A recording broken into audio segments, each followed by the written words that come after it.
República Dominicana, muy buenas tardes. Sí, señora, aquí estamos. Nos atraparon un poquito así, pero hoy es viernes. Los viernes se valen muchas cosas y sobre todo cuando es un viernes con algún preludio de lluvia que nos han dicho. Pero este viernes, que a muchas personas les pasa inadvertida, yo quiero recordar, justo porque en el día de ayer conmemorábamos el Día Internacional del Trabajo, a una dominicana que estuvo muy vinculada al sindicalismo y que un día como hoy fue que murió. Todos saben en la zona norte, tradicionalmente de pobre, claro está, han escuchado el nombre de la calle Yolanda Guzmán, ¿cierto? Sin lugar a dudas. Yolanda Guzmán, que fue una gran, pocos saben quién es Yolanda Guzmán, cuál fue el papel que desempeñó aquí como sindicalista, como revolucionaria, como dirigente barrial del país. De allá de San Pedro de Macorís, murió en 8 de julio, nació en 1943. Participó Yolanda Guzmán, atención, que vuelvo y repito, ese nombre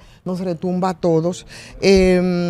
Participó en la marcha de mujeres vestidas de negro en protesta por el derrocamiento del profesor Juan Bosch en esos acontecimientos extraordinarios del país en el 63, en 1965, fue detenida mientras alentaba a los pobladores a tirarse a las calles y a luchar contra la intervención norteamericana y fue fusilada justamente un día 2 de mayo de 1965 por el CEFA, que todos saben quién es, que era el CEFA, y muchos hoy, parece desconociendo la historia, la quieren reivindicar. Pues Yolanda Guzmán fue asesinada por ese CEFA a raíz de esos acontecimientos del derrocamiento de Juan Bosch y lo que ocurrió después en 1965. Hoy la recordamos como una dominicana gloriosa, revolucionaria, dirigente sindical y social, a Yolanda Guzmán. Con esto le doy las buenas tardes a mis compañeros, a Jessy Pérez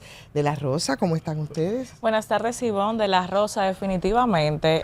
Yolandita, porque mucha gente se refiere a ella como Yolandita, que se destacó aún más en la revuelta de abril, organizando grupos barriales. Exacto. Y colaborando con los combatientes. Agradecidos de esta audiencia que se mantiene fiel de lunes a viernes de 2 a 3 de la tarde. Recordarles que pueden sintonizarnos también a través de nuestro canal de YouTube, Panorama FM. Pueden seguirnos a través de las redes sociales, por supuesto, Panorama _ Deo. Y agradecidos también de esa audiencia que se mantiene en sintonía desde Santiago, Puerto Plata, la bella novia del Atlántico, y por supuesto desde San Juan de la Maguana a través de las diferentes frecuencias por las que estamos disponibles con toda la plataforma de Panorama FM. De La Rosa, ¿cómo está usted? Bien, dígame. Bien. Buenas tardes, Ivonne. Buenas tardes. Vestido de blanco como un ángel bueno. Gracias. Formalito como siempre. Ay, gracias. Ahora que ustedes hablan de Yolanda Guzmán, me recuerda el año 1984, que a la sazón, paradoja de la vida, ahí fue que se prendió el pueblo después de esa funesta Semana Santa del año 1984, donde se produjeron los primeros 4 muertos en la Yolanda Guzmán, casi esquina José Fabrea, por ahí, no casi esquina, están paralelas. Pero ahí en la cerca zona, de ahí, en esa zona, Luperón, ahí, en el Luperón. Me recuerdo como ahora, porque yo iba en un carrito Fiat y un policía de operaciones especiales le dio el primer tiro a una persona que inclusive estaba en toalla, había salido del baño con un Magnum 357. Y de ahí en adelante, bueno, pues ya ustedes conocen la historia. La historia es que nunca supimos de La Rosa cuántos muertos hubo aquí en esa Nunca se supo en esa poblada, que para mí hubo más de 3 o 4 mil muertos. Bueno, así es, eso fue en 1984, por supuesto la gente fue a las calles por los ajustes de estos organismos financieros internacionales, en ese caso el Fondo Monetario Internacional, y al regreso, en una situación bastante complicada, Salvador Jorge Blanco era quien estaba al frente de la administración pública de nuestro país. Fue una de las grandes pobladas y manifestaciones de la gente en las calles, así es. Pero bueno, hoy tenemos algunas informaciones que queremos ver así rápido rápido de soslayo para orientar un poco a los que nos están escuchando y los que a partir de ahora a las 2 de la tarde quieren saber qué es lo que pasa en el país, qué pasa en el mundo. Bueno, pues por aquí, señores, dando seguimiento al tema del Check Z, abrieron un canal de atención para brindar asistencia solidaria a las víctimas de la tragedia y de sus allegados. Eso es parte de las informaciones, por supuesto. Suman otras personas que están demandando, pero además una de las jóvenes que estaba en cuidados intensivos, ya más de 20 días, 21 días en estado crítico, lamentablemente la información es de que murió. Pero esa es la esposa del general. Y con esto suma entonces una persona más a las que lamentablemente fueron víctimas de ese acontecimiento tan terrible en el que uno siente que no se desplomó el techo de una discoteca, sino que fue un desplome, ¿no?, sobre la República Dominicana y sobre la conciencia colectiva respecto a esto. Así es. Eso tenemos por ahí. Tenemos también que la Barrick, Ivonne, hoy inició el corte de árboles en la cabecera del río El Naranjo, y justamente estábamos hablando de eso esta semana. Sí, no es corte. Óyeme, es una devastación. Ese será la capa boscosa. Ese será mi tema ahorita para tratarlo, porque es un tema al que le he dado mucho seguimiento y ver un poco el trasfondo de lo que hay detrás de todo eso. Aquí se habla de la Barrick, se habla de que las personas que van a ser desalojadas tienen que ser reubicadas, pero el trasfondo de todo eso es algo que no se toca y lo vamos a ver más adelante. Mientras tanto, de la Rosa, Jan Alain, es un tema también en el día de hoy. Buen tema. Claro que sí. De hecho, Jan Alain es tema desde que asumió la Procuraduría General de la República. No sé si ustedes se les olvidan, mucho más allá de todos los escándalos que se desataron después a raíz de su salida y por la que durante 4 años todavía mantiene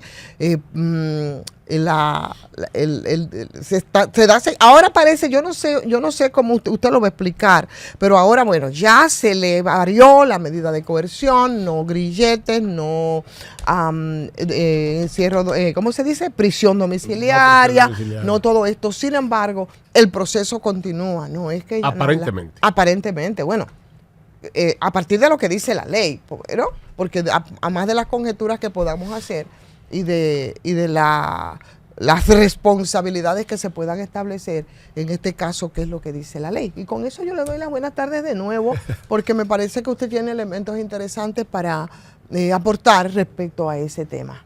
Gracias, Ivonne, nuevamente. Miren, lo mío es corto, breve, preciso y conciso.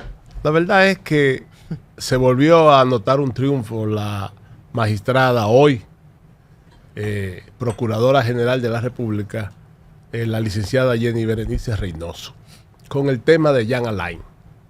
Jan Alain ya, un juez, que dicho sea de paso, yo la conozco muy bien a esa magistrada, le levantó a Jan Alain ya todas las medidas de coerción que tenían, prisión domiciliaria, grilletes, apenas le dejó el aporte económico en base a un contrato de fianza, que mucha gente cuando hablan de 30 millones de pesos, cree que Jan Alain llevó 30 millones de pesos. No, eso es el 1%. Esos son 200,000 y pico pesos que se lo da una compañía de aseguradora y se lo da con 30,000 y pico de pesos. Pero bien, yo, Ivonne, me pregunto, ¿qué va a pasar? ¿Qué va a pasar de aquí en adelante? Por una razón sencilla, Ivonne. Si el Ministerio Público, dado el tiempo que ha pasado, no mueve la acción pública en el debido tiempo que la ley establece, pues van a pasar como están pasando con muchos casos. Van a proclamar, van a pedir la aprehensión del proceso y simplemente, colorín colorado, el cuento se ha acabado. No hay, al día de hoy, Jan Alain era el último que quedaba ya con una medida de coerción puesta. A eso usted le suma la sentencia del Tribunal Constitucional que acaba de establecer que ya el Ministerio Público no va a poder estar dándole seudónimo a los procesos. Y yo cierro con esta simple pregunta. ¿En qué momento es que la justicia dominicana le va a devolver al pueblo la confianza? Si ustedes no se olvidan, en el año 2001, un simple obrero con hambre en Pedernales se robó un salami de un colmado y un juez se destapó y le impuso una pena de 10 años de prisión. Que eso fue un escándalo, tuvo que irme a la sazón el magistrado Jorge Subero Isa levantar su protesta y decir que no, que eso era excesivo. La prisión había sido excesiva y se ordenó, en base a un recurso de apelación, el cese de la prisión y solamente se le puso lo que mandaba la ley, 6 meses. Pero yo me pregunto, Ivonne, Jace, ¿qué es lo que va a pasar en la República Dominicana? Porque a lo que se incentiva es con esto de Jean Alain, independientemente de que todavía siga el proceso, pero no solamente con Jean Alain, sino con todos los procesos que se han sometido, porque cuando usted busca la hoja de ruta de todos esos procesos, Ivonne, todos están en la calle, nadie está cumpliendo y simplemente se le dice al pueblo, el proceso sigue. Bien. Bueno, el proceso sigue y el proceso debe seguir, ciertamente, porque sabemos que lo que pasa es que nos han acostumbrado que la prisión preventiva o la medida de coerción que conlleve prisión es lo primero que se echa a manos, y entonces en la conciencia de la gente lo que queda es el hecho de que, bueno, cuando le varían esa medida de coerción, de prisión preventiva, entonces es porque el proceso ha terminado. Yo creo que de alguna manera ha habido avances. En el sentido de que era muy improbable que en otros tiempos, muchos casos con muchas denuncias, ni siquiera nos enterábamos y todo se resolvía entre 4 paredes, y otros que una sabe que ni siquiera, ni que venga una corte celestial los puede culpar, ¿no? Simplemente con todos esos vericuetos de la justicia, que no estoy diciendo que ahora sea perfecta, ni que es lo que nosotros ni necesitamos, ni es lo que merecemos, porque las debilidades son muchas, pero el hecho de que un ex procurador general de la República, que se supone que es la persona que debe perseguir, ¿no?, los actos delictivos, entonces esté acusada precisamente de corrupción, como en el caso de este señor, presunta malversación de más de 6.000 millones a través de procesos fraudulentos desde la Procuraduría General de la República. Señores, no es por casualidad que es uno de los procesos judiciales y uno de los expedientes por corrupción más sonados de los últimos años, no solo por a quien involucra, sino por las cifras que también se involucran, ¿no? Yo difiero de que haya cambiado. Entiendo que estamos en lo mismo. 6.966 millones de pesos. 6.000 millones de pesos. ¿Y dónde están las consecuencias? Con este anuncio del día de hoy, ¿dónde están? No ha cambiado. ¿El proceso terminó? No ha terminado el proceso, pero ¿cuántos años tenemos en el proceso y cuántos más mediáticamente se han anunciado? ¿Cuántos más se han anunciado bajo el alegato? Permíteme terminar la idea, bajo el alegato de que llevan un fondo. Permíteme terminarte la idea para que tú entiendas lo que quiero decir. Vamos a aportar algo para que lo incorpores a la discusión. No me voy a imponer a lo que tú vas a decir y sí lo voy a entender, te voy a pasar. Y no lo sé, lo que te quiero es incorporar esto, y ese tipo de discusiones no las prefiero en el aire. Por lo menos nosotros no es el estilo de nosotros, de ninguno de los tres, de eso no es de lo que se trata. Porque nosotros no estamos ni para show ni para espectáculos, sino para nada. Lo que estoy diciendo cuando digo que es diferente, es por los actores y por los casos que se han puesto ahí que no han terminado. Porque si a eso vamos, y quiero que lo incorpores entonces a tu análisis, ¿en qué quedó, por ejemplo, el caso de Odebrecht? Con expedientes mal instrumentados y las complicaciones que hay cuando se instrumentan expedientes que tienen que ver por corrupción, y sobre todo por corrupción estatal. Tú tienes que demostrar y documentar y documentar, porque pero no es a lo que estamos acostumbrados. Me gustaría preguntarte, ¿en qué entonces se convierten estos casos? ¿De qué sirven de instrumento, políticamente hablando? porque no es lo mismo a que tú mediáticamente me plantees una serie de casos y les pongamos nombres que Medusa, que Antipulpo, todo lo que tú me quieras decir. Pero ¿dónde están los resultados de estos casos de cientos y cientos de páginas que nos presentan frecuentemente a nosotros, vendiéndonos la idea de que estamos trabajando en contra de la corrupción? Y aquí todo el mundo sabe, nadie tiene que ser muy inteligente para saberlo, que se convierte en instrumento de negociación política. Bien, entonces vamos a ver las cosas. Yo quiero que lo veamos desde la objetividad, no desde el discurso, que puede caer muy bien en términos de la gente, porque eso cae chulo, realmente. ¡Sí! No, vamos a verlo desde la objetividad. Es verdad que nosotros no tenemos lo que nosotros queremos, ni tenemos una justicia independiente como debería de ser, ¿no? Eso es lo que debería de ocurrir aquí en este país. Ahora, yo lo que estoy diciendo es que con estos casos nosotros no podemos hacer el mismo frenesí que tuvimos y las mismas críticas, y ya, con muchas críticas, porque en este gobierno, ¿sabes de qué yo hablo? Yo hablo de nuevas impunidades, ¿no? Porque es verdad, y vamos acumulando nuevas impunidades en términos de los casos, pero... Y no tiene que ver con el gobierno, ¿eh? O sea, es lo cotidiano en todos, todos. Es que se vincula mucho a los partidos y a los gobiernos de turno, y lamentablemente ese es el principal sesgo, y ese sesgo nos permea a todos, ¿entiendes? Entonces, yo te voy a decir una cosa, cuando nosotros habíamos visto casos, porque o es que la corrupción comenzó, por ejemplo, con los últimos 8 gobiernos de Danilo Medina, le antecedieron los 12 de Leonel Fernández, le antecedió los 4 años de Hipólito Mejía, y todo lo que nosotros acumulamos durante los gobiernos nefastos de Joaquín Balaguer. Durante todos esos gobiernos nosotros hemos acumulado mucha corrupción, ¿eh? Recordarás, porque eso está ahí documentado, cuando Balaguer decía la corrupción se para en la puerta de mi despacho, y eso no significaba que no habían involucramientos en términos de corrupción. Es como se han protegido.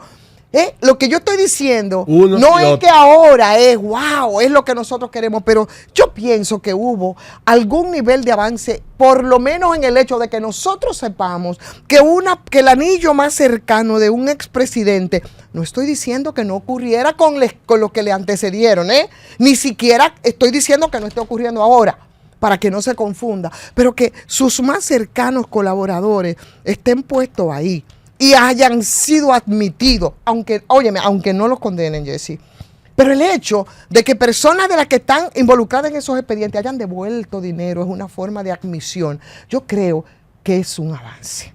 No es lo deseado, y ahí estoy de acuerdo contigo, no es lo que deseamos, pero era muy improbable nosotros pensar que un ex procurador, que el encargado de la seguridad de un presidente, que sus más cercanos e incluso familiares estuvieran ahí. Óyeme, nosotros nos encargaremos de decir, bueno, esto simplemente se quedó en un limbo, todavía tenemos esperanza de que pueda avanzar. Pero es como ese escrutinio, tú sabes, a que la sociedad sepa, a que nosotros sepamos todas las travesuras que se hacen, y cuando tengamos que cuestionar esa misma justicia, también lo hagamos.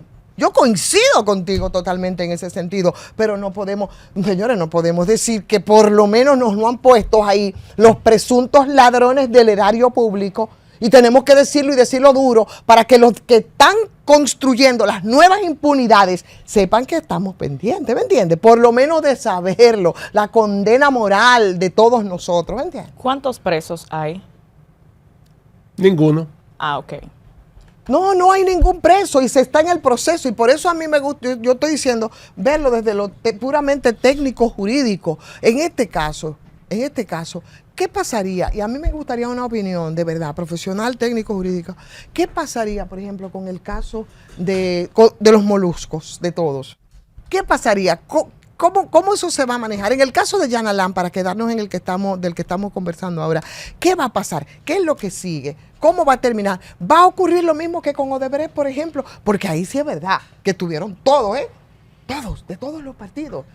¿Quiere que le dé mi opinión? Claro. Desde el punto de vista jurídico? Mire, sí. Desde el punto de vista jurídico, simple y llanamente el Ministerio Público está entrampado en el caso Jan Alain, y no va a poder probar la acusación. Y eso se lo hace saber el Ministerio Público hoy cuando hace sus declaraciones.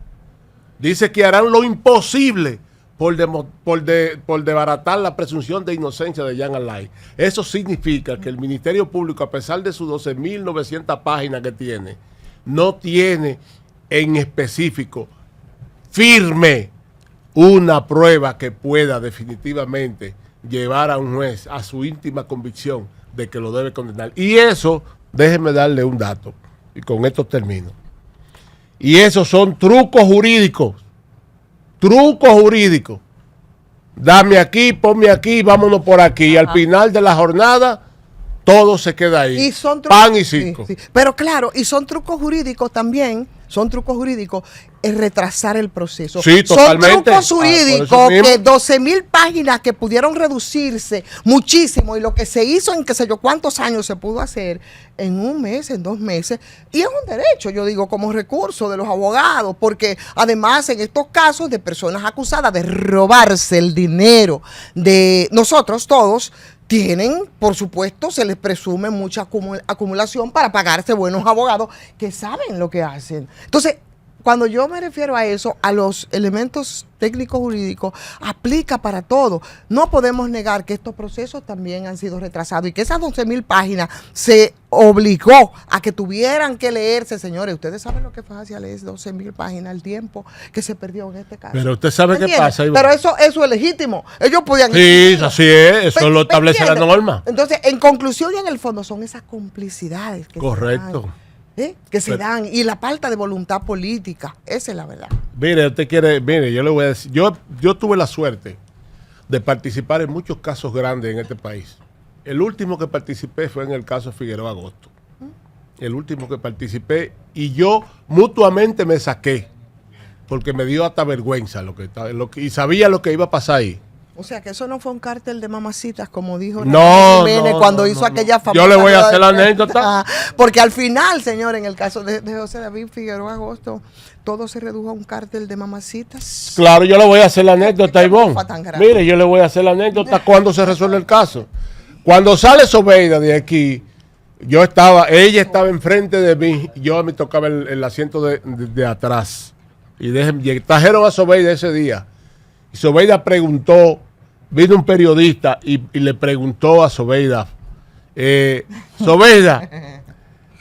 Sobeida, mira, ¿qué usted cree de usted va a decir todo lo que usted sabe de este caso? Y ella dijo esta frase, Ivonne Jaycee, dijo, si yo menciono todo lo que están en este caso, hay que desalojar a todos los periodistas. Mira, déjalo ahí. Poner más banco y poner banco allá en el malecón. Déjalo ahí de la Rosa. Porque la gente. Porque la verdad es que, mira. Y ahí acabó el caso. Ajá, bueno, déjalo ahí mejor y vamos a decir a la gente que se ponga. Jaycee, llámame a la gente, que hable la gente, que nos diga qué piensa respecto a lo que hemos planteado aquí. Yo creo que coincidimos en algo.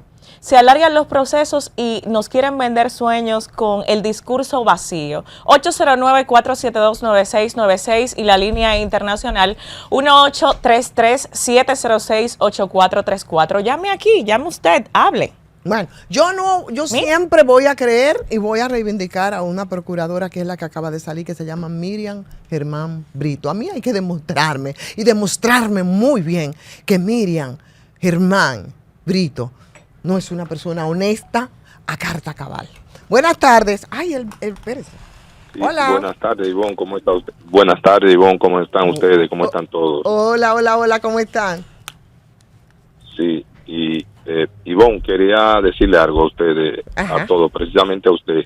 La opinión que yo voy a dar ahora no tiene que ver nada con la honestidad de doña Miriam Germán. Sí, adelante, mi amor. Una mujer seria, carta cabal. Sí. Que todo cree, por lo menos en mi caso, yo creo en ella. Y yo. Ahora, desde que yo vi que el caso de Jean Alain tenía 12.000 páginas, yo dije, aquí hay problema. Claro. Aquí hay problema. Y va a ser difícil porque un caso de 12.000 páginas es tiene mucha dificultad. Por lo leerla, ¿no? Y el tiempo que se va a tomar. Sí. Y como dice el caballero, los abogados de la defensa, que también son inteligentes, porque no solamente estudió la parte del Ministerio Público, la parte de Jenny Berenice y Camacho, los otros también estudiaron y son inteligentes. Lo usaron a su favor. y están entrampados el Ministerio Público y se le ha hecho difícil probar. Pero lo mismo está pasando con el caso de Alan Cáceres y los demás casos. Y como dice la joven, ahora mismo la gente en la calle no se siente seguro con los casos porque no hay un preso y no hay una sola medida de coerción. Y eso no quiere decir que doña Miriam no sea una mujer honesta. Claro. Lo que la gente ahora mismo se siente incrédulo. Muchas gracias por la Muchísimas gracias a ti, mi amor. Claro que sí, respetamos mucho su opinión. Buenas tardes. Rosa.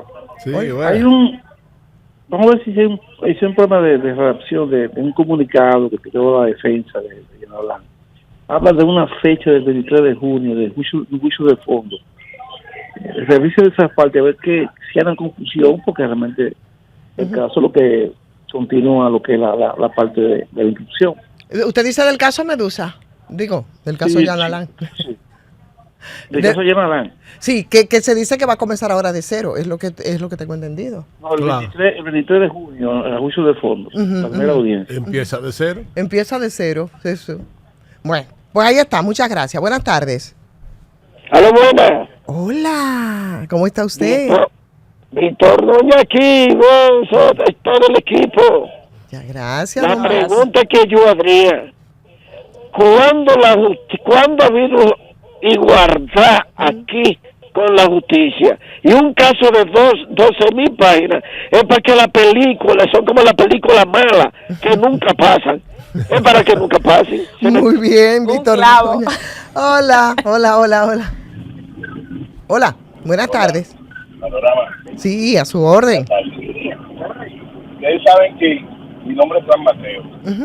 A veces uno cuando ve cómo la autoridad de aquí y la justicia de aquí se maneja, uno sin querer mirar ciertas cosas. Hoy esos grupos en Haití, uno lo ve, bueno, ya ellos han hecho muchas cosas que están fuera de lo común, pero a veces yo creo que nuestro país lamentablemente se merece que nosotros, los que nos sentimos impotentes cuando vemos que el que tiene dinero puede robar y hacer todo aquí, y a nosotros nos la ponen tan difícil, los que no tenemos nada, uno a veces entiende por qué se hacen grupos que después los pueblos también lo sufren. Realmente aquí es una charlatanería, las autoridades de aquí, la justicia de aquí no existe, y realmente causa mucha impotencia. Sí. Cómo se maneja la justicia. Así es, mi querido. Tiene toda la razón, porque señores, con el caso de Bre, en Perú hubo presos, suicidados, fugados, de todo. Y aquí, que era desde donde se despachaba, no hay un preso, no hay un preso. Buenas tardes, increíble. Hay un presidente y su mujer preso. Hola, sí. Ivonne, Señor. una pregunta, Ivonne. Dígame. Ivonne, una pregunta. Eso fue verdad que cuando a Yanalay lo allanaron, le puso un racimo de plátano, dije en una gaveta. En la caja fuerte. Dije en la caja fuerte. No fue un racimo, fue una mano de plátano. Eso dijeron, claro. Entonces, mira, Ivonne, aquí los ladrones políticos se burlan de la justicia porque tampoco la justicia sirve, Ivonne. Claro. Lo han agarrado de condón a todos los dominicanos de pendejos. Pero nosotros somos más. ¿Y por qué nos hemos dejado? Porque cuando la gente se empodera, porque eso es, cuando la gente se empodera y la gente dice, mira, el poder, es verdad, el poder del pueblo, nosotros podemos hacer muchas cosas y obligar a que estos políticos farsantes puedan cambiar muchas cosas. Buenas tardes. Hola. Buenas. Felicidades por su programa. Gracias. 2 preguntas, señorita. Gracias. La primera, yo soy un ciudadano normal de a pie. Yo paso por la fiscalía y le vocifero a un juez o a una jueza. Sucia, asquerosa, rastrera. Ay, qué feo. ¿Qué me pasa a mí? Preso. Preso. Claro. Acabo de ver ahora aquí en YouTube una señora que le dice, supuestamente señora, le dicen la actora. Ay, no. Que le dijo le dijo sucia, asquerosa, rastrera. Perdóneme, yo creía que usted se refería si estaba en el tribunal. Otra cosa en los medios de pero comunicación. que ella lo dice en un programa, ella lo dice y lo tiene está en las redes, mi estimado. Entonces, bueno, mira, donde usted no va a escuchar, ese tipo de cosas y respeto es aquí en Panorama del Pueblo. Entonces, claro, yo lo que quiero decirle, o sea, lo que quiero es si es que ya no hay ley, no hay justicia, porque esa señora de presencia nació una persona que está haciendo su trabajo, que está Entonces, ¿dónde vamos a parar? Bueno, eso se llama democratización de los medios de comunicación, especialmente en las redes sociales. Atención, espectáculos públicos. Tú eres buena gente. Buenas. Democratización. Claro. Buena. Todo el mundo ya puede difundir. Adelante. Buenas tardes. Sí, permítame. Me voy a salir un poquitito del tema, pero claro casi sí. Ahí. Sí, no se preocupe. El martes pasado hubo una interacción en la que yo también participé y hubo alguien que dijo, le hizo una pregunta a usted y que es la primera vez que un diputado cae preso por narcotráfico, y ustedes dijeron, sí, eso es cierto. O sea, la persona con mucha intención de politizar los temas que no debemos politizar. Claro. Entonces yo le voy a hacer una pequeña recordación a esa persona que debe estar oyendo el programa. Dele. También creo que es la primera vez que un presidente se retrató con un señor llamado Arturo del Tiempo en pleno palacio, y ese presidente ordenó al Banco de Reserva que le hiciera un préstamo a ese personaje desconocido extranjero para que invirtiera en el país. Esa también fue la primera vez, y no fue un diputado, sino una persona que viene de fuera, extranjero, que el presidente se retrató con él en el palacio, y fue la primera vez esa también. Y también el asesor policial de ese presidente hoy en día, un día como hoy, discúlpeme, llamó a la prensa y le dijo, en estos momentos se están realizando un intercambio de disparos en Mao con los secuestradores de un señor Valdera. No, fue en Nagua, y ahí William Batista Checo fue el que... El hombre era de Nagua, pero sí, la gente lo mataron por allá, por Mao, por allá, por Esperanza. Pero mire y luego salieron las fotos de esas personas que fueron agarrados vivos, esposados. Y también en ese interín se perdió un señor llamado Juan Almonte. Pero le voy a aportar el dato, óigame esto, le voy a aportar el dato porque esa foto la publicó su servidora en un programa, en un periódico que yo hacía, se llamaba Quisqueya Digital. Esa persona se llamaba William Batista Checo, que el señor Guillermo Guzmán Fermín, con toda la pompa del mundo, había anunciado que había muerto en un intercambio de disparos, y después la foto apareció de William Batista Checo en un vehículo de la policía, y lo único que dejó, y de nuevo, para que la gente entienda que ese subterfugio de los intercambios de disparos, para los que viven diciendo que le den para abajo, son el desastre más grande del mundo. Así es. El señor que se llamaba Juan Almonte, que se perdió. Nunca nadie ha dicho nada. Más nunca apareció. Era Faride, la ministra de Interior era Faride. Bueno, estamos de regreso, Jessy de la Rosa. Aquí estamos y ya alcanzamos las 2:41, que es momento, por supuesto, de conectar con nuestro querido Domingo Páez. Hola, Domingo, ¿cómo estás?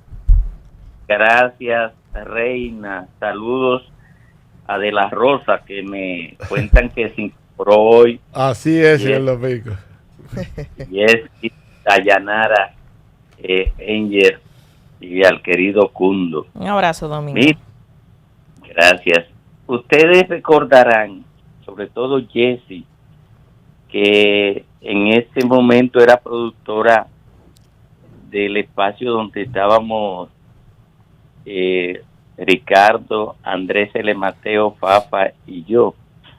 Recordarán que yo critiqué ácidamente al Ministerio Público cuando, en un dejo de populismo, comenzó a designar con nombre los procesos judiciales de combate a la corrupción. Y yo decía que eso iba a desacreditar el proceso. Han pasado 4 años y algunos meses de eso. Y hoy nos tropezamos con la sentencia del Tribunal Constitucional de definir como ilegal esa práctica que instaló el Ministerio Público y que yo dije en su momento que era puro populismo y que implicaba en ese momento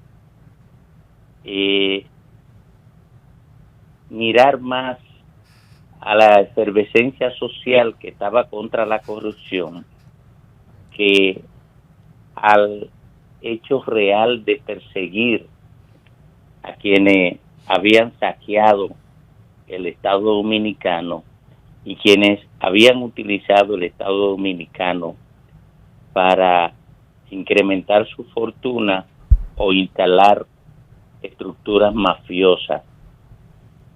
Bueno, en ese momento la gente creía, o una parte de la gente creyó, que yo estaba debilitando la lucha contra la corrupción. Y lo que estaba era, como decía en ese momento, protegiendo la lucha contra la corrupción del descrédito del populismo y de el hecho dañino de que el Ministerio Público observara más, mirara más hacia la efervescencia social que a la rigurosidad técnica de los procesos que estaba estructurando. Bueno, hubo que esperar más de 4 años para que la realidad me diera la razón, pero me diera la razón con tan mala suerte para mis aspiraciones, las aspiraciones de millones de dominicanos que tenían la esperanza de que se persiguiera efectivamente la corrupción. Millones de dominicanos que marcharon en la Marcha Verde y millones de dominicanos que no marcharon en Marcha Verde, pero que están en contra de la conducta de los políticos, de la mayoría de los políticos dominicanos, que los lleva a llegar al Estado para saquear el Estado. Hoy tenemos que ver que con lo único que se ha tenido que conformar esa gente que tenía la esperanza de que se convirtiera la corrupción es con una reafirmación de la impunidad desde el poder. Los tribunales han ido desmontando poquito a poquito los procesos de corrupción que abrió el Ministerio Público, y hoy, junto con esa sentencia del Tribunal Constitucional, nos tropezamos con una variación de la medida de coerción impuesta allá en Alain Rodríguez, que fue apresado porque se iba en fuga. Así es. Y que hoy se van desmontando esa medida y su defensa hábilmente lo presenta como que lo liberaron. Y lo que hizo el tribunal fue variar su medida de coerción, reteniendo el impedimento de salida y la garantía económica. Sí. No lo han liberado, no lo han absuelto de la acusación. Está en proceso, pero ellos tienen la esperanza, y parece que se va a cristalizar esa esperanza, de que ocurra lo mismo que ocurrió con los acusados de Odebrecht. Exacto. Y con muchos otros que fueron encartados en ese proceso de combate a la corrupción que encaminó el Ministerio Público. El Ministerio Público debe recibir esta sentencia del Tribunal Constitucional, que no tiene nada que ver con la variación de la medida de coerción allá en Alain Rodríguez, como una lección que yo creo que debe ir más allá. Por ejemplo, los dominicanos ahora mismo estamos envueltos en una situación autodefensiva de la migración, de los males que le genera a la sociedad dominicana la migración haitiana. No las bondades, porque hay que dividirlo. Esa migración haitiana también presta su mano de obra en el área del turismo, en el área de agrícola, en el área de la construcción. Pero hay unos daños colaterales con lo que no puede la sociedad dominicana, y con legítimo derecho el Estado dominicano se defiende de estos daños, y una buena parte de la sociedad dominicana está presa de la efervescencia y animosidad hacia los haitianos, como consecuencia del daño que le genera la invasión haitiana, la migración haitiana, la migración pacífica haitiana, y tengo que decirlo así, invasión, aunque pueda ser sujeto de cuestionamiento el uso del término, porque la verdad es que la dimensión es abarcante. Ahora, el liderazgo de la gente que moviliza y que genere efervescencia frente a la invasión haitiana debe ser un poquito más responsable, y decirle a la gente que son presas de esa efervescencia, presas de esa animosidad, que el tema no se reduce a descalificar a cualquier persona que sea de origen haitiano y que pueda tener una conducta apropiada en el territorio dominicano, como el joven Harold C.C. Mojica. ¿Por qué? Porque nosotros tenemos migrantes hasta en la presidencia de la República. El presidente de la República es de origen árabe, Juan Bosch era de origen de ascendencia español, y Peña Gómez, que fue objeto de una persecución perversa, fue uno de los dominicanos más ilustres que tuvo la última parte del siglo pasado, siendo de origen haitiano. De manera que el tema no es perseguir a cualquier persona que sea de origen haitiano y que tenga una conducta de servicio a la sociedad dominicana. Mira qué casualidad. De esos 3 que son descendientes de extranjeros, el único que no llegó a la presidencia fue José Francisco Peña Gómez, por supuesto. Claro. Negro, claro. Muy negro. Y porque fue objeto de una persecución brutal. Racista, además, hay que decirlo, Domingo. Hubo mucho racismo. Sí. Implacable. Sí, claro. Pero es bueno que quienes estamos en contra de que se use República Dominicana para resolver el problema haitiano, orientemos con propiedad a los dominicanos para que no se dejen sobrecoger por la efervescencia que los lleve a animosidad frente a cualquier persona que pueda ser de origen haitiano o que tenga el color oscuro, porque es injusto. Nosotros, no te vayas, decía la nominada para embajadora norteamericana en República Dominicana, que nosotros tenemos 2 millones, que ellos tienen 2 millones de estadounidenses de origen dominicano. Oigan lo que dice, 2 millones de estadounidenses de origen dominicano. Y ella reivindicaba eso como un valor para presentarse como una representante apropiada de eso, y resaltaba que ella era hija de una española y de un norteamericano. De manera que la masa no va a entender esto porque está sobrecogida por la efervescencia. Pero el liderazgo de la antigua orden, o el liderazgo de quienes encabezan una defensa legítima de la sociedad dominicana frente a las pretensiones de poderes extranjeros de que se resuelve el problema haitiano a partir del territorio dominicano, deben orientar a la gente para que no descalifiquen su lucha por el hecho de asumir animosidades irracionales como la que se está asumiendo frente a ese joven, Harold de Mojica. Y déjame decirte, no te vayas, Domingo, no te vayas, no dejes, espérate un segundito para hacer un poquito de interacción. No solamente con lo que ocurre con ese joven, también en medio de, yo digo, de esos desplazamientos, prefiero utilizar esa palabra que invasión, líbrame Dios, utilizarla, no lo quiero hacer. Se cometen excesos en el afán de resolver el problema, y eso es una muestra de ello. Y lo otro, ese llamado que hace frente a ese desplazamiento masivo y desbordante que no podemos nosotros sostener porque no tenemos la capacidad para hacerlo, también sería bueno hacerle un llamado al liderazgo político que siempre lo ha hecho para que no aproveche la situación primero de los haitianos y la necesidad de emigrar por problemas de ellos, y aquí de ese nacionalismo de última hora de muchos, yo pienso mal inducido, para sacar capital político.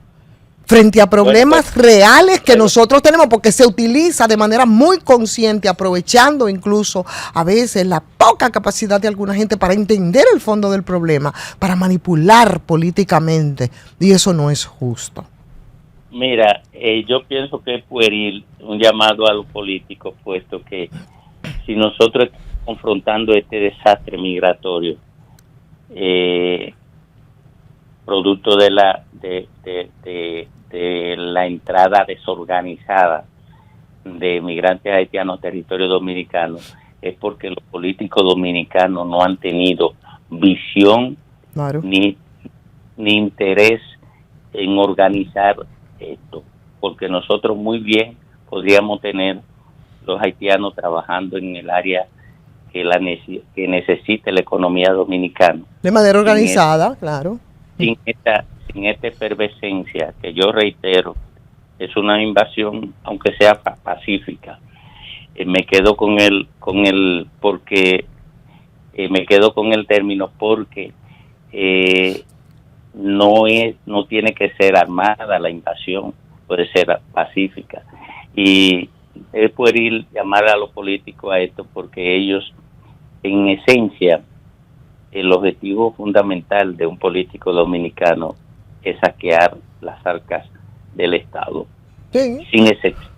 Sin excepción, podrán haber individualidades, pero como partidos, como organizaciones que son mediadoras entre la sociedad y el Estado, como organización, el objetivo fundamental del PRM, de la Fuerza del Pueblo, del PLD, ya lo han demostrado. Claro. Y de lo que queda del Partido Reformista y el PRD, el objetivo fundamental es ir al Estado a saquearlo. Bueno, de manera que así es.